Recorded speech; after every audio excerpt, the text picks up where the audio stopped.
আসসালামু আলাইকুম। ওয়ারনেক্স নিউজ বাংলা অধিবেশন প্রবাহতে আপনাদের স্বাগত। আজ লন্ডন স্টুডিও থেকে আছি আমি ইভার রহমান, আর ঢাকায় আমার সাথে রয়েছেন রাফি আলম। চলুন শুরু করি আজকের গুরুত্বপূর্ণ সংবাদ। জানিয়ে দিব আজকের গুরুত্বপূর্ণ সব আপডেট। আন্তর্জাতিক সংবাদ প্রথমেই জানিয়ে দিব ইরানের জলসীমায় ঢুকতেই মার্কিন ড্রোন ভূপাতিত।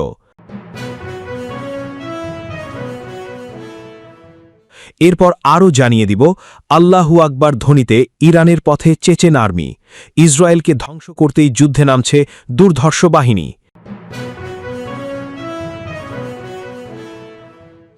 আরও জানিয়ে দিব একের পর এক ইউক্রেনীয় হামলায় কাঁপছে রাশিয়া। এবং সর্বশেষ জানিয়ে দিব যুক্তরাষ্ট্রের ইরানে যাওয়া উচিত হয়নি। শুনছিলেন সংবাদ শিরোনাম, এখন বিস্তারিত।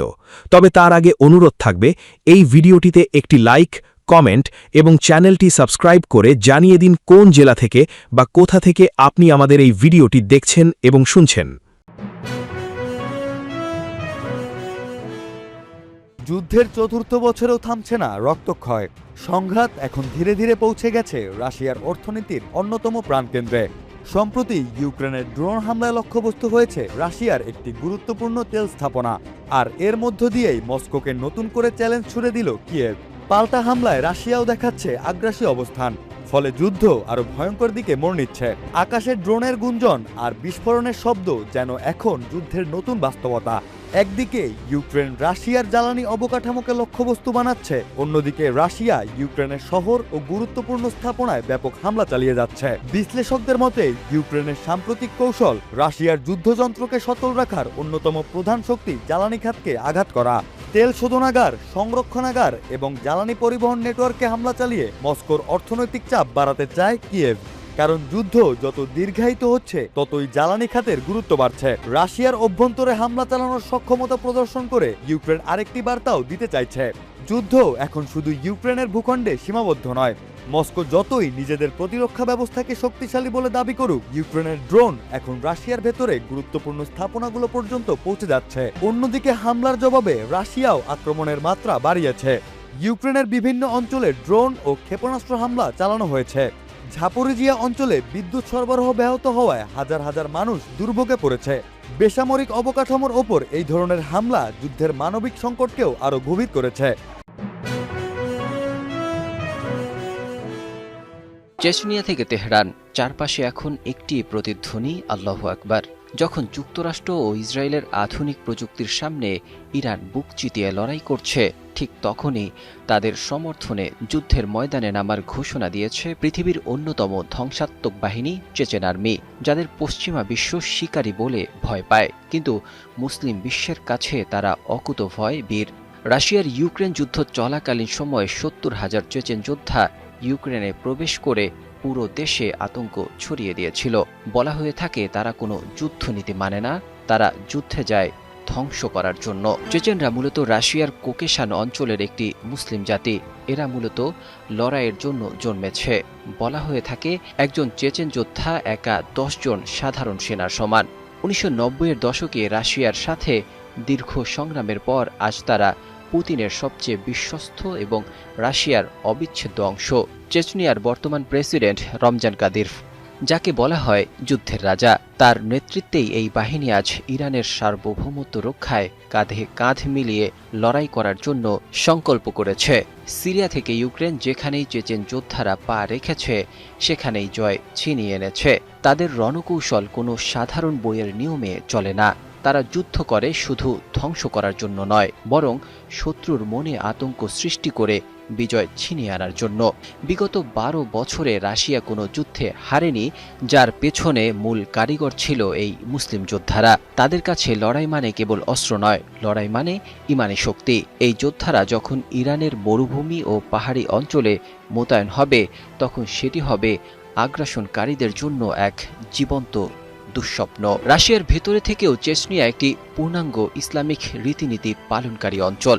সেখানে সমকামিতার মতো সামাজিক বেধির কোনো স্থান নেই, বরং সেখানে সমাজ চলে কঠোর ধর্মীয় অনুশাসনে। পৃথিবীর সবচেয়ে সুন্দর মসজিদগুলোর অবস্থান এই চেচনিয়াতেই। প্রেসিডেন্ট রমজান কাদিরভ এবং তার বাবা আকমত কাদিরভ রাশিয়ার সাথে এক ঐতিহাসিক শান্তি চুক্তির মাধ্যমে চেচনিয়াকে আধুনিক ও শক্তিশালী হিসেবে গড়ে তুলেছেন। আজ সেই শক্তির পুরোটা তারা ঢেলে দিতে চায় ইরানের সুরক্ষায়। মার্কিন প্রেসিডেন্ট ডোনাল্ড ট্রাম্প মার্কিন গণমাধ্যম ফক্স নিউজকে দেওয়া এক সাক্ষাৎকারে ইরান বিষয়ে তার পরবর্তী পদক্ষেপ ও চিন্তাভাবনা নিয়ে কথা বলেছেন। মন্তব্য করতে গিয়ে ট্রাম্প অতীতে ইরাকে মার্কিন যুদ্ধের কথা স্মরণ করে বলেন, মার্কিন বাহিনীর বাগদাদ বা ইরানে থাকাটাই আদতে উচিত হয়নি। ট্রাম্প বলেন, ইরাকের সঙ্গে যা ঘটেছে তা দেখুন, আমরা খুব খারাপ করেছিলাম। আমরা যা করেছিলাম তা ছিল একটি অত্যন্ত বোকামিপূর্ণ কাজ। যাই হোক, আমাদের সেখানে প্রথম থেকেই থাকা উচিত হয়নি, আমাদের ইরানেও থাকা উচিত হয়নি। তবে একই সঙ্গে তিনি মার্কিন বিমান হামলা যৌক্তিকতা তুলে ধরে বলেন, যদি আমরা 9 মাস আগে B-2 বোমারু বিমান দিয়ে ইরানের উপর হামলা না করতাম, তাহলে এখন তাদের কাছে পারমাণবিক অস্ত্র থাকত এবং পরিস্থিতি সম্পূর্ণ ভিন্ন হতো। সম্ভবত ইসরায়েল থাকতো না, মধ্যপ্রাচ্যও থাকতো না। ট্রাম্প দাবি করেন, যুদ্ধ চলাকালীন মার্কিন বাহিনী ইচ্ছাকৃতভাবে ইরানি সামরিক বাহিনীকে বড় ধ্বংসযজ্ঞ থেকে রেহাই দিয়েছে। তিনি বলেন, তাদের সামরিক বাহিনীকে আমরা একরকম একা ছেড়ে দিয়েছি, কারণ আমরা মনে করি তাদের সামরিক বাহিনী কিছুটা মধ্যপন্থী। তবে তাদের মধ্যে এমনও লোক আছে যারা মধ্যপন্থী নয়, আমরা শুধু সেই ধরনের বিভিন্ন নেতৃত্বকে সরিয়ে দিয়েছি। তিনি আরও বলেন, যুদ্ধে এমন ভুল প্রায়ই হয় যেখানে সবাইকে নিশ্চিহ্ন করে দেওয়া হয় এবং এর ফলে একটি দেশ 40 বছরেও আর পুনর্গঠন করতে পারে না। তিনি তেমনটা করতে চাননি। ইরানের সঙ্গে একটি চূড়ান্ত চুক্তিতে পৌঁছানোর জন্য তার কোনো তাড়া নেই উল্লেখ করে ট্রাম্প বলেন, তাড়াহুড়ো করলে ভালো কোনো চুক্তি হবে না। ইরানের নেতৃত্ব অত্যন্ত কঠিন আলোচক, তবে ধীরে ধীরে কিন্তু নিশ্চিতভাবে আমরা যা চাচ্ছি তা আদায় করে নিচ্ছি। ট্রাম্প বলেন, যুক্তরাষ্ট্র একটি চমৎকার চুক্তি করতে যাচ্ছে, আর তা যদি শেষ পর্যন্ত না হয় তবে ভিন্ন পথ ধরা হবে। তার ভাষায়, যদি আমরা চুক্তি করতে না পারি তবে আমরা ফিরে গিয়ে সামরিকভাবে বিষয়টির ইতি টানব। তবে তিনি একটি শান্তিপূর্ণ চুক্তি করতে চান, কারণ এটি অনেক জীবন বাঁচাবে এবং চুক্তি স্বাক্ষরের সঙ্গে সঙ্গেই কৌশলগতভাবে গুরুত্বপূর্ণ হরমুজ প্রণালী খুলে দেওয়া সম্ভব হবে। মধ্যপ্রাচ্যে আবারও উত্তেজনার পারদ চড়তে শুরু করেছে। এমন এক সময় যখন অঞ্চল জুড়ে সামরিক তৎপরতা ও ভূ রাজনৈতিক প্রতিদ্বন্দ্বিতা নতুন মাত্রা পাচ্ছে, তখন ইরানের জলসীমায় প্রবেশ করা একটি মার্কিন ড্রোন ভূপাতিত করার দাবি করেছে দেশটির ইসলামী বিপ্লবী গার্ড বাহিনী বা IRGC। এই দাবিকে ঘিরে আন্তর্জাতিক অঙ্গনে নতুন করে আলোচনা শুরু হয়েছে। প্রশ্ন উঠছে, এটি কি কেবল একটি বিচ্ছিন্ন ঘটনা, নাকি ইরান ও যুক্তরাষ্ট্রের মধ্যে আরো বড় কোনো সংঘাতের পূর্বাভাস? ইরানের রাষ্ট্রীয় সম্প্রচার মাধ্যমে প্রচারিত এক বিবৃতিতে IRGC জানিয়েছে, ভূপাতিত ড্রোনটি ছিল MQ-1 মডেলের একটি মানবিহীন আকাশযান। তাদের দাবি অনুযায়ী ড্রোনটি ইরানের জলসীমায় প্রবেশ করে একটি শত্রুতামূলক নজরদারি অভিযান পরিচালনার চেষ্টা করছিল। ইরানের প্রতিরক্ষা ব্যবস্থা দ্রুত সেটিকে শনাক্ত করে এবং আধুনিক ক্ষেপণাস্ত্র ব্যবহার মাধ্যমে লক্ষ্যবস্তুতে পরিণত করে ধ্বংস করে দেয়। IRGC বলছে, দেশের নিরাপত্তা ও সার্বভৌমত্বের প্রশ্নে তারা কোনো ধরনের ছাড় দিতে প্রস্তুত নয়। বিবৃতিতে কঠোর ভাষায় বলা হয়েছে, ইরানের সীমান্ত, আকাশসীমা কিংবা জলসীমা লঙ্ঘনের যে কোনো প্রচেষ্টার জবাব দ্রুত এবং কঠোরভাবে দেয়া হবে। তাদের দাবি, ড্রোনটি নজরদারি মিশনের আড়ালে এমন একটি কার্যক্রম পরিচালনা করছিল যা দেশের নিরাপত্তার জন্য হুমকি হয়ে উঠতে পারত। তবে এই ঘটনার বেশ কিছু গুরুত্বপূর্ণ তথ্য এখনো অস্পষ্ট। ড্রোনটি ঠিক কোথায় ভূপাতিত হয়েছে সেটি ইরানের মূল ভূখণ্ডের কতটা কাছে ছিল, ধ্বংসাবশেষ উদ্ধার করা হয়েছে কিনা, কিংবা ড্রোনটি আদৌ যুক্তরাষ্ট্রের সামরিক বাহিনীর ছিল কিনা, এসব বিষয়ে বিস্তারিত কোনো তথ্য প্রকাশ করা হয়নি।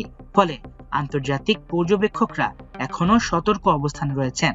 ওয়াশিংটনের নীরবতা ঘটনাটিকে আরো রহস্যময় করে তুলেছে, কারণ অতীতের অভিজ্ঞতায় দেখা গেছে এ ধরনের ঘটনায় দুই দেশের মধ্যে পাল্টাপাল্টি বক্তব্য দ্রুত উত্তেজনা বাড়িয়ে তোলে। অনেকের মনে এখনো 2019 সালে সেই ঘটনার কথা রয়েছে, যখন ইরান একটি মার্কিন নজরদারি ড্রোন ভূপাতিত করার দাবি করেছিল। তখন তেহরান বলেছিল ড্রোনটি তাদের আকাশসীমা লঙ্ঘন করেছিল। অন্যদিকে যুক্তরাষ্ট্র দাবি করেছিল ড্রোনটি আন্তর্জাতিক আকাশসীমায় অবস্থান করছিল। সেই ঘটনাকে কেন্দ্র করে দুই দেশের মধ্যে যুদ্ধের আশঙ্কাও তৈরি হয়েছিল।